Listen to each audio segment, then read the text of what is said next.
Hey bros, this is Let's Strike coming at you with another video of Asylum, and we're gonna meet up with our little character that I really don't know what happens. A screen of Argon's frustration tore its way from her dry throat. She finally lost control. The invisible patterns of arcane power. I just read that. Jesus Christ.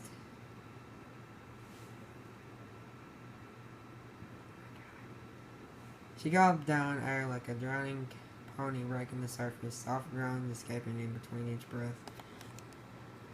The sheets hadn't moved, small pitches of sweat and tears marred its pressing systems. She couldn't do it. She couldn't even move a thin square of fabric. Her chest rose and fell with her ragged breath. Midprinting the sheets were greater reflected all over magical talents had confidence. It was taunting her.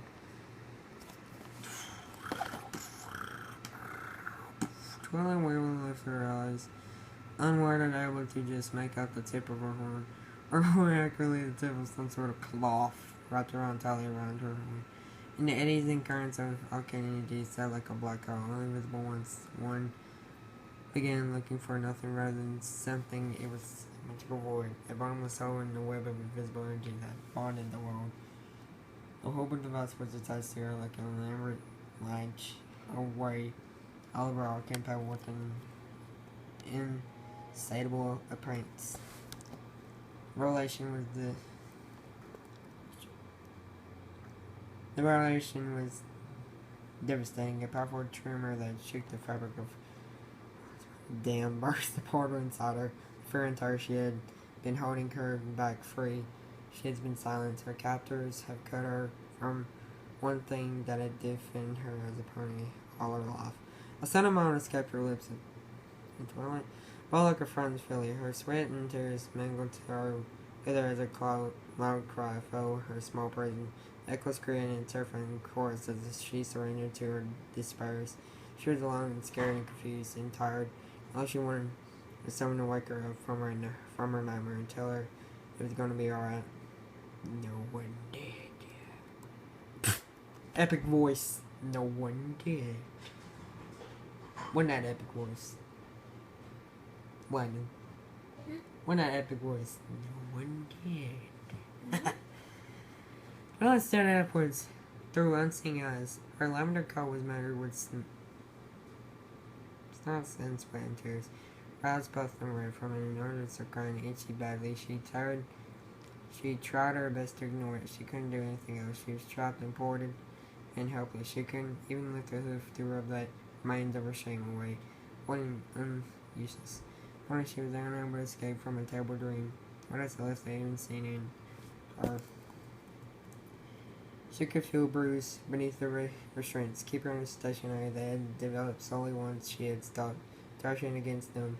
Her grace increasing in pain as they formed was the only clue she had that time was moving forward. The featureless room was internal and changed. How long had she been trapped in the cream and moss-colored hell? Minutes felt like years. She sniffed. Even sleep burrowed her. The tumultuous storms of thought racing through her mind sabotaged any attempt to create a moment's peace.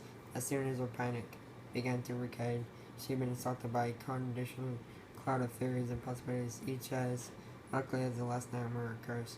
Unseen captors or creations of her own mind.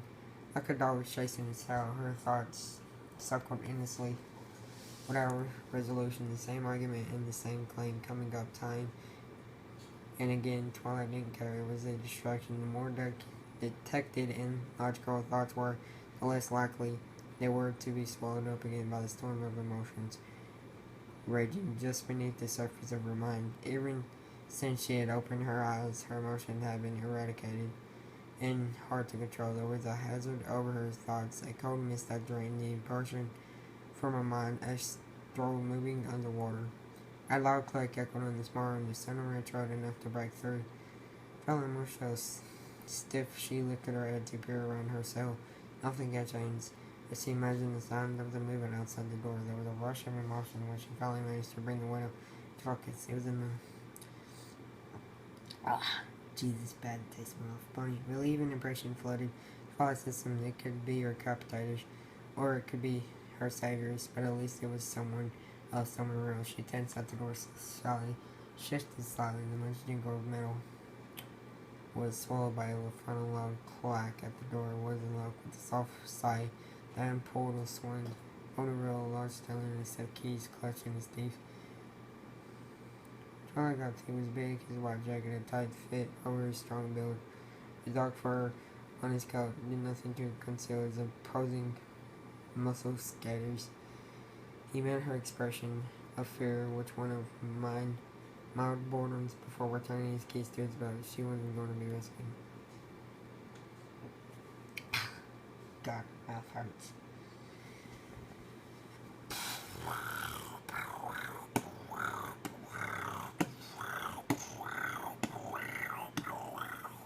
Okay, let's get back to the story. Good morning, Twilight. And you come here in a light coat. Declared cheerfully as she slipped past the bigger a brown smile pulsing in her face. She just another side, played atop her pink. Ooh, I know who it is. Screw that. As she straight up the news, the sound and fully falling in her wake.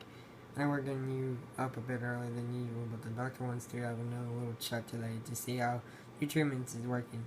He's pretty optimistic about the last few days, and there's some really good news. The news guest softly once she drew close enough to notice Riley's deserved appearance. Oh, Charlie, you look like you've been crying. Are you okay? Somebody have a bad memory? She asked softly.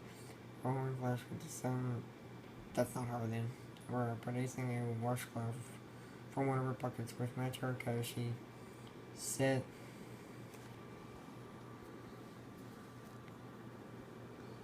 recently with me was a sent about gentle wiping away the crust from Twilight's face. If gently cursing, display one for whatever unexpected contradictions to everything. During effort through that morning, she tried to wake some moisture in her trim mouth as the nurse cleaned away from her eyes. Who are you? At least she whispered, her voice like dry leaves rubbed together. The white mirror face slipped a little farther. You don't remember me? She asked furiously. Resuming her clean. Clarkson was sandpaper. Her voice was. Her voice steadied in distant whisper. She shook her head instant. The doctor said. It might be difficult recalling this temper, whereas the mirror eventually said as she put the clock back and removed the stethoscope from around her neck. Do you worry about it? Well, you remember soon enough, I'm sure, but the doctor didn't want me to answer too many questions, though. So just hold still while I check you out. Once I'm done, we'll get you fed and out of bed. She smiled at her own rhyme as she pulled the sheets back, revealing the pads with strings and the green patient gone. Twilight had never she was wearing the nurse set to work with promptly eased the levitating stethoscope eyes, even through the green cloth of her gown. So, in the hospital? Twilight was cracked as she asked the question. The nurse glanced up from checking Twilight's blood pressure. You really don't remember anything, no? Twilight shook her head. Again, well, then I guess I really should tell you our names at least. The doctor wanted. No. Nope. I'm Nurse Ratchet. That's not even a girl name. What? That's not even a girl name. What? And this is Silas. Well, no. Odorless here. She cut off the expression with the razor. No, you have plenty of other questions. I'm gonna end the video here. Goodbye.